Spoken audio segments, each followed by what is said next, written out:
The rain fell on the streets of New York with a cold, indifferent persistence, blurring the city lights into watercolor streaks on the black asphalt. Quan Jae-hwan felt the chill not in his bones, but in the hollow space that had lived inside his chest for 5 years. He walked with a stillness that defied the chaos of the city, his custom-tailored suit shedding water like a raven's wing. He was a man who commanded silence, who moved through the world as if he owned the very air others breathed. It was on a corner slick with oil and fallen leaves that the world stopped. Under the sputtering yellow glow of a street lamp, he saw her. Lena. Her name was a ghost on his tongue, a memory sealed in amber. She was just as he remembered, yet entirely different. The soft strength in her jaw was still there, the deep, intelligent eyes that had once seen straight through his armor. She wore a simple beige dress that clung to her form in the damp air, a shield of quiet elegance. But she was not alone. On either side of her, holding her hands, were 2 small girls in identical bright red dresses, their hair braided with meticulous care. They were mirror images, their faces tilted up at their mother, chattering with the unself-conscious joy of childhood. Jae-hwan froze. The city noise, the rain, the entire world receded until there was only the tableau under the light. Lena's head lifted, a sixth sense alerting her to his presence. Her eyes met his across the 20 feet of wet pavement, and for a heartbeat, there was no time, no betrayal, only recognition. Then, stark and immediate, fear flooded her face. It was a visceral thing, tightening her skin, widening her eyes into dark, haunted pools. He saw her knuckles go white as she gripped the small hands in hers. One of the girls, seeing her mother's terror, looked at him. Her eyes. They were his. The same shape, the same obsidian intensity that stared back at him from his own reflection. It was impossible. It was undeniable. He took a single step forward. Lena took a single step back, pulling the children closer, her body a shield. Lena, he said. His voice was rough and used for her name. It sounded like a key turning in a rusted lock. Have you ever had the universe collapse into a single moment, a single face, and known that nothing would ever be the same again? He watched her turn and hurry away, the red dresses of the little girls flashing like warning beacons in the gloom before they disappeared into the shadows of a brownstone. Jae-hwan did not follow. He stood in the rain, the water soaking through the shoulders of his coat, feeling nothing. The cold that had been his companion for 5 years was now a raging fire. He felt the phantom touch of her hand on his arm, the memory of her laughter in his sterile penthouse apartment. He had erased her. He had ordered his mind, his heart, his entire life to operate as if she had never existed. It was the only way to survive the gaping wound of her departure. He had told himself she left because she was weak, because she could not handle his world. He had believed the lie because the truth was unthinkable. Now, the lie was in ashes at his feet. He saw the girls' faces again, superimposed over the rain-streaked city. His eyes. His jawline on one, the curve of his mouth on the other. They were 6, maybe 7 years old. He did the math, his mind a cold, precise calculator. 5 years since she had vanished. They were conceived before she left. They were his. A tremor went through him, a seismic shock that threatened to shatter the iron control he had cultivated his entire life. He had mourned a betrayal that was a lie, and she had hidden his children from him. The rain was heavier now, plastering his black hair to his forehead. He finally moved, turning not toward his waiting car, but walking aimlessly, the city a blur of noise and light that could not penetrate the storm inside him. He reached into his pocket and pulled out his phone. He dialed a single number. Minjun, his most trusted subordinate, answered on the first ring. Find her, Jae-hwan commanded. There was no preamble. No explanation. The woman who just left the corner of Barrow and Hudson. Lena Washington. And the 2 girls with her. I want everything. Her address, her job, her friends, every breath she has taken for the past 5 years. I want it on my desk by sunrise. He hung up before Minjun could reply. He stopped walking and looked at his hand, turning it over under the streetlight. A pale, thin scar ran across his knuckles, a memento from a life she had run from. He had gotten it the week she left. He had once thought of it as a mark of her abandonment. Now, he wasn't sure what it meant. What had he lost that night? And what had been stolen from him? 5 years earlier. The apartment was silent except for the low hum of the city and the sound of Jae-hwan's steady breathing beside her in the king-sized bed. Lena lay awake, tracing the patterns of moonlight on the ceiling. She loved these quiet moments, the stillness that existed only within these walls, a stark contrast to the violence and tension of his life outside. He was a dangerous man, she knew that. She saw it in the deference of his men, the fear in his enemies' eyes, the cold precision with which he moved through the world. But here with her, he was just Jay. His guard would fall, his hard edges would soften, and he would let her see the man beneath the armor. She slipped out of bed, pulling on his silk robe, the one that smelled of his cologne and sandalwood. It enveloped her, a familiar comfort. She was going to tell him tonight. She had the positive test tucked away in her drawer, a secret joy she had been holding for a week. She wanted to wait for the perfect moment. She padded barefoot into the living room, heading for the kitchen to get a glass of water. The sprawling penthouse was dark, the floor-to-ceiling windows showing a glittering, indifferent city. As she passed the guest bedroom, she heard a sound. A soft murmur. She paused, her heart giving a little lurch. One of his men, perhaps, staying the night? But the sound was female. A soft laugh. Lena's blood ran cold. She moved toward the door, which was slightly ajar. A sliver of light cut across the dark hallway. She peered through the crack. And she saw them. Jae-hwan was not in their bed. He was here. He was standing by the window, his back to her, shirtless. And with him was her sister, Aisha. Aisha was wearing Lena's favorite lace nightgown, the one Jay had bought for her in Paris. She was looking up at him, her hand on his bare chest, right over his heart. She said something Lena couldn't hear, and he didn't move, didn't push her away. He just stood there, a statue of granite and shadow. The world tilted on its axis. It wasn't just a betrayal. It was her sister.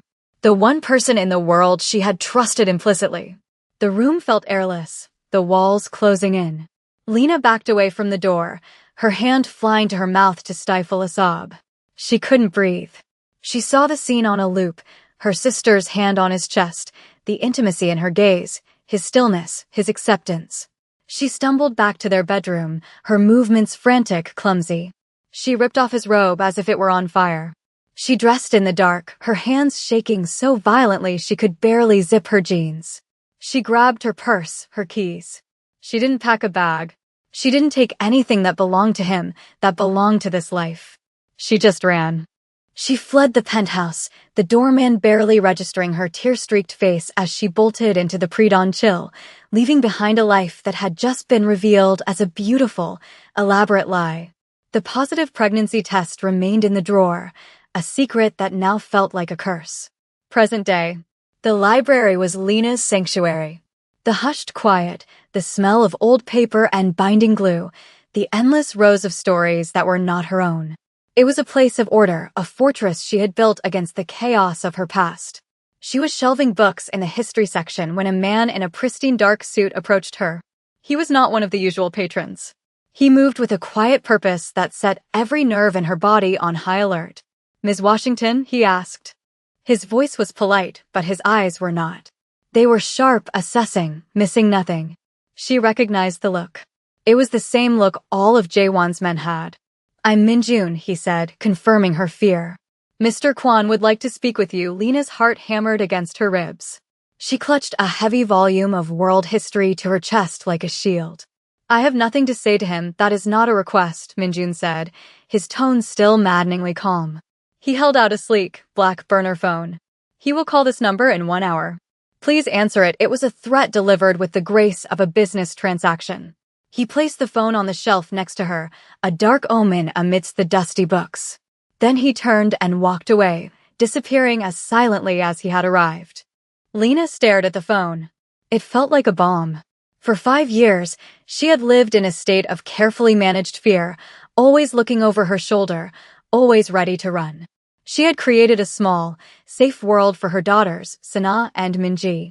A world of parks and picture books, of scraped knees and bedtime stories. A world Jae-hwan could never be a part of. His world was one of shadows and blood, of unspoken rules and brutal consequences. He would destroy their peace. He would claim them. He would take them from her. The thought was a shard of ice in her gut. She had to run. Again.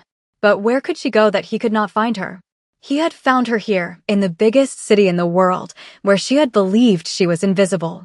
Her pocket buzzed. She jumped, her breath catching in her throat. It was her personal phone. The caller ID read, Aisha. Her sister. Her hand trembled as she answered. Lena?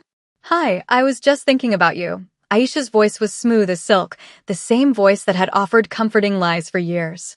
How are you? How are my beautiful nieces? The timing was too perfect, too cruel.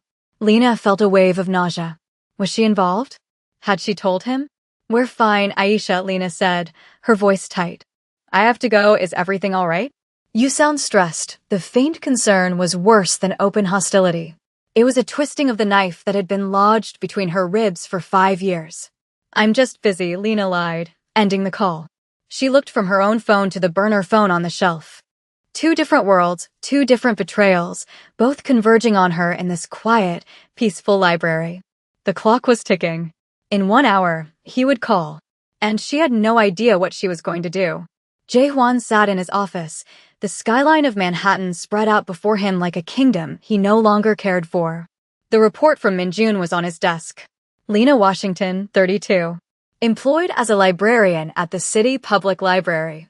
Lives in a 2-bedroom apartment in Brooklyn. No romantic partners. No close friends outside of a few colleagues. Her only family contact, her sister, Aisha Washington. The report included photographs. Lena pushing a swing in the park. Lena carrying groceries. And the girls. Sana and Minji.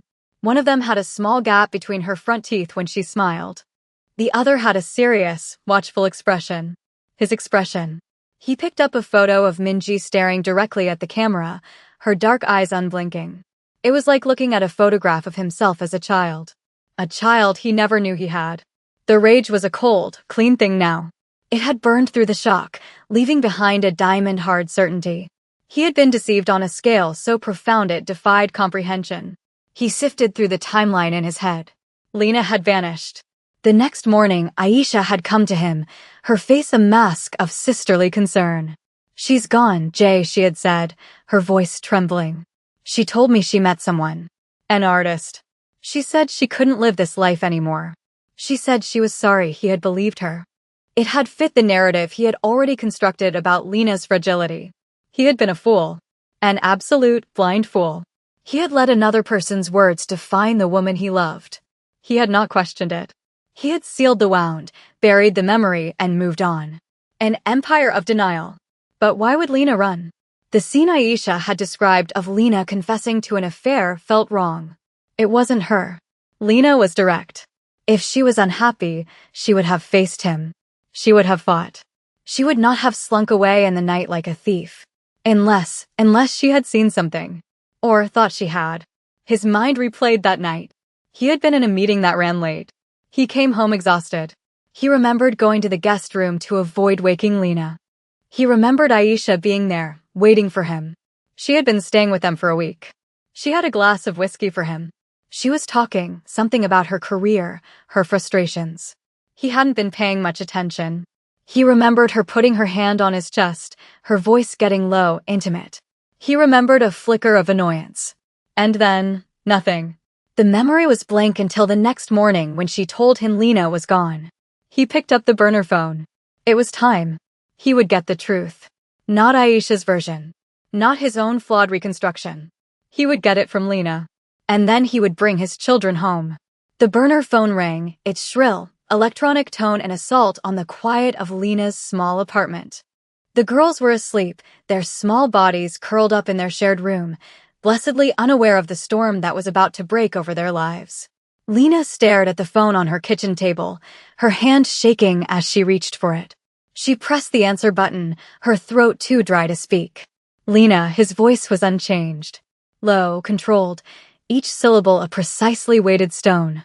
It cut through 5 years of silence as if they were nothing. Where are you? He asked. It wasn't a question. It was a demand for her location, her coordinates in his world. Why are you doing this, Jay? She whispered, her voice fragile. Leave us alone, they are my daughters, he stated. It was not an accusation, but a declaration of fact. a fact that stripped her of all her defenses. No, she said, the denial weak, pathetic even to her own ears. Do not lie to me, he said, and the coldness in his voice was terrifying. I will not tolerate it. Their eyes, Lena. They have my eyes. She squeezed her own eyes shut, the image of his face, so like Minji's, burning behind her lids. Silence stretched between them, thick with everything unsaid. I want to see them, he said finally. And I want to see you. We need to talk. There's nothing to talk about. You made your choice 5 years ago. The bitterness was sharp on her tongue. My choice? A hint of something, confusion, anger, entered his voice. You are the one who left. I saw you. She burst out, the words tumbling out in a rush of long-suppressed pain. I saw you with her. With Aisha. In our home, another silence, longer this time. When he spoke again, his voice was dangerously soft. What exactly did you see? Lena described the scene, the darkened room, Aisha in her nightgown, her hand on his chest. As she spoke, the memory felt flimsy, a series of snapshots without context. But the feeling it had produced, the absolute certainty of betrayal, was as real as the phone in her hand. Aisha told me you left with another man, he said, his voice flat, devoid of emotion. Lena's world, which had already been tilting, spun completely off its axis. A lie. Aisha had told him a lie. Why? Why would she do that? That's not true, she breathed. I know, he said. The simple affirmation was devastating. It meant he believed her. It meant the foundation of her fear, the entire reason for her flight, might be built on a lie. Tomorrow, he said, his voice regaining its command. Lunch. My restaurant, Spiro. A private room will be ready. 1 o'clock. We will finish this. He hung up. Lena was left holding a dead phone, her mind reeling. He hadn't shouted. He hadn't threatened. He had simply presented a new fact, a piece of the puzzle she never knew was missing. And with it, he had dismantled her entire reality. For 5 years, she had been the victim of his betrayal. But what if they were both victims of a different one entirely? The drive to the safe house was silent. Jae-hwan sat in the back of the armored SUV with Lena, a daughter asleep on each of their laps. Minji was curled against his chest, her small hand fisted in the fabric of his shirt. Sana was nestled into Lena's side. The immediate threat was over. Aisha was gone. After her desperate attempt to use the girls as leverage by tipping off a rival faction to their location, Jae-hwan had dealt with her. The confrontation had been swift, brutal, and final.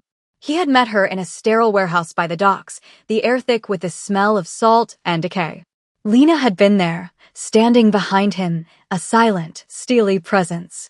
Aisha, stripped of her elegant pretenses, had been reduced to pleading and spitting venom. He would have chosen me, she'd shrieked at Lena, her face ugly with years of resentment. If you hadn't been in the way. Jae-hwan had said nothing. He simply looked at her, and in his eyes, she saw her own erasure. You will be sent to our family in the countryside, he'd said, his voice quiet, lethal. You will not contact us. You will not see the girls. You will not exist for us anymore, and that was that. A life excised. Now, in the aftermath, a different kind of tension filled the car. It was the awkward, fragile silence of two strangers who knew each other's bodies and souls, but had forgotten how to speak the same language. The safe house was a modern home tucked away in the Hudson Valley, all glass and warm wood, a world away from his cold city penthouse. It was a place he'd bought years ago, imagining a different kind of life. A life with her. He carried a sleeping Minji inside, her small weight a profound anchor. He laid her gently on a bed, brushing a stray braid from her cheek. His fingers, so used to weapons and ledgers, felt clumsy, oversized. Lena followed with Sana, laying her down on the other side of the king-sized bed.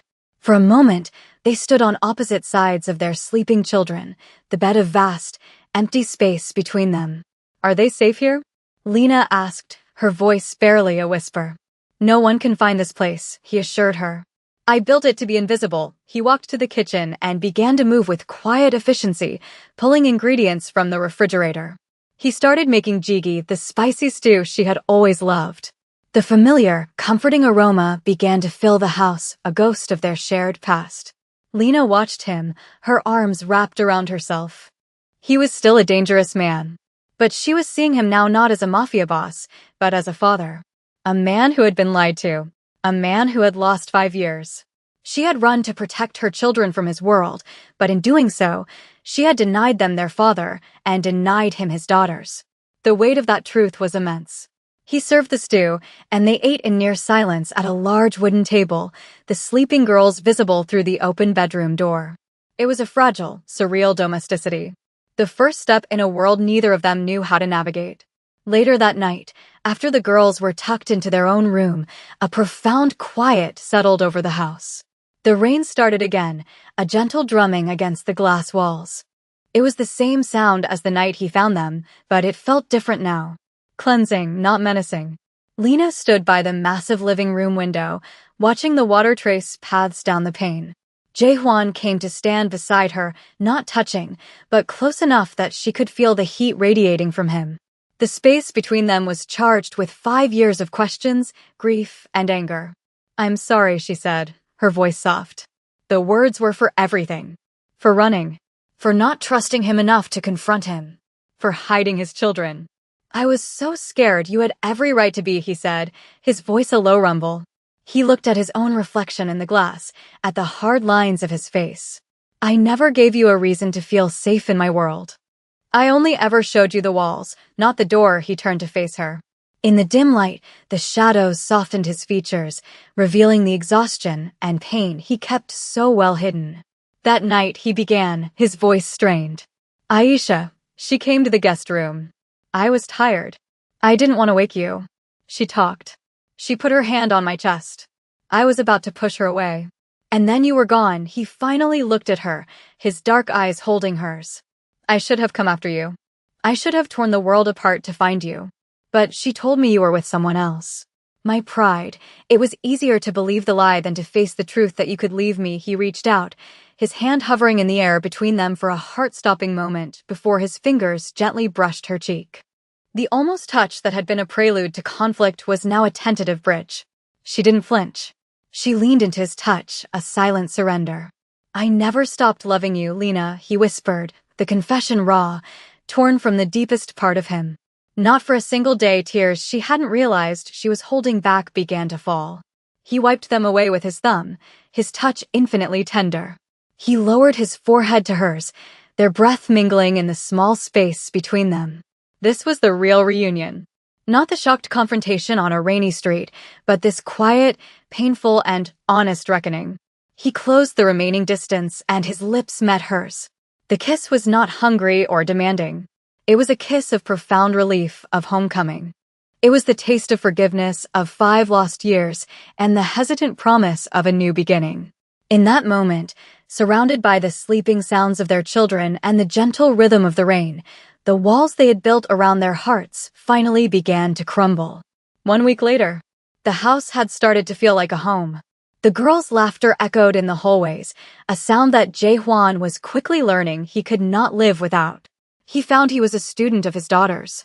He learned that Sana was the artist, leaving crayon drawings on every available surface, and Minji was the strategist, who could beat him at simple board games with a disconcerting frequency.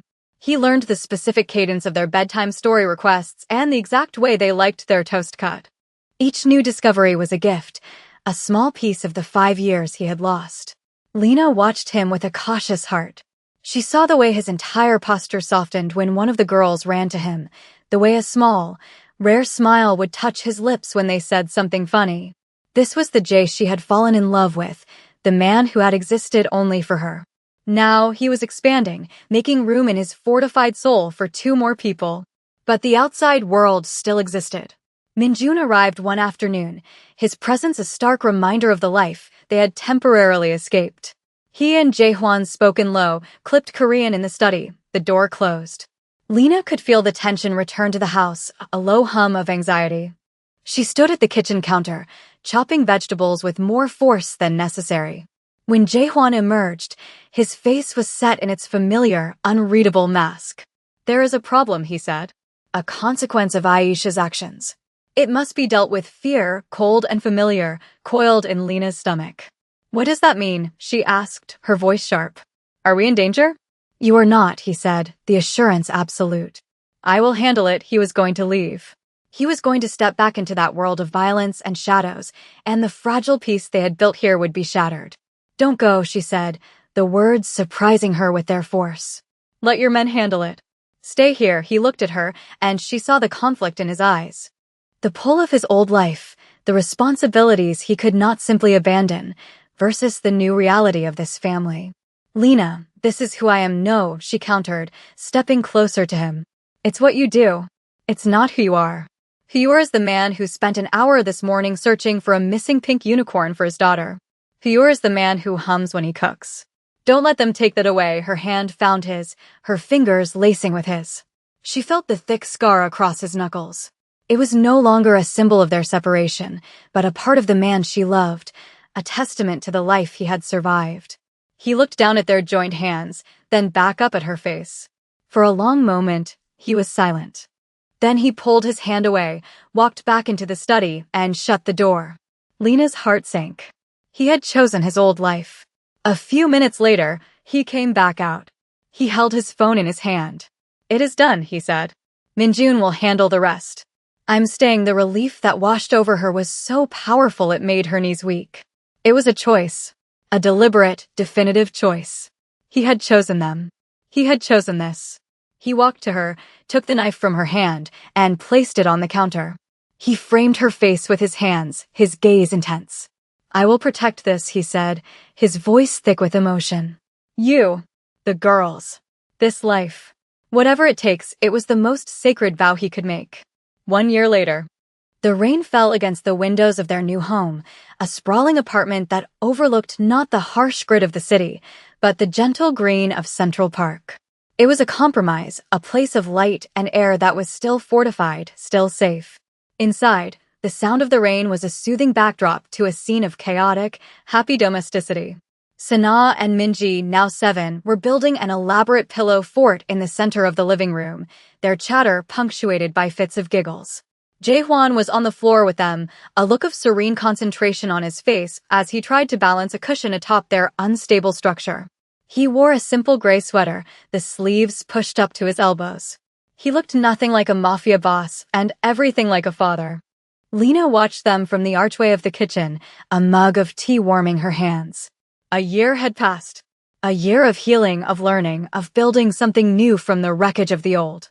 It had not been easy. There were moments of fear, flashes of mistrust. His world had not simply disappeared. It had been managed, delegated, restructured, pushed to the outer perimeter of their lives, but it was still there. Yet, he had kept his vow. He had protected their peace.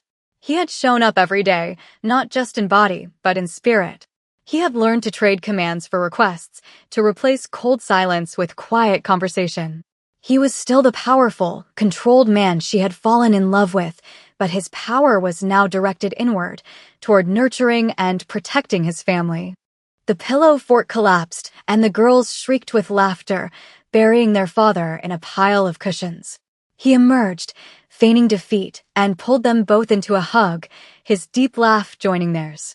The sound filled the apartment, filling all the empty, silent spaces in Lena's heart. He caught her eye over the girls' heads, and his smile softened, becoming something just for her. He untangled himself from the pillows and walked over to her, his movements still retaining their innate grace. He took the mug from her hands, set it on a nearby table, and wrapped his arms around her waist, pulling her close. You're quiet, he murmured, his lips against her temple. Just watching, she said, leaning her head against his chest. I still can't believe this is real. Sometimes it is real, he said, his voice firm, an anchor in the storm of her lingering doubts. He tilted her chin up, his thumbs stroking her jawline. I found you. A smile touched her lips. She reached up and touched the scar on his hand, which was resting on her waist. It was a part of their story now. The pain, the flight, the lies, the reunion. All of it had led them here. We found each other, she corrected softly. Outside, the rain continued to fall, washing the city clean. But inside, they were safe. They were whole. They were home. He leaned in and kissed her, a kiss that held no desperation or sorrow, only the steady, comforting certainty of a love that had been lost, reclaimed, and would never be let go again.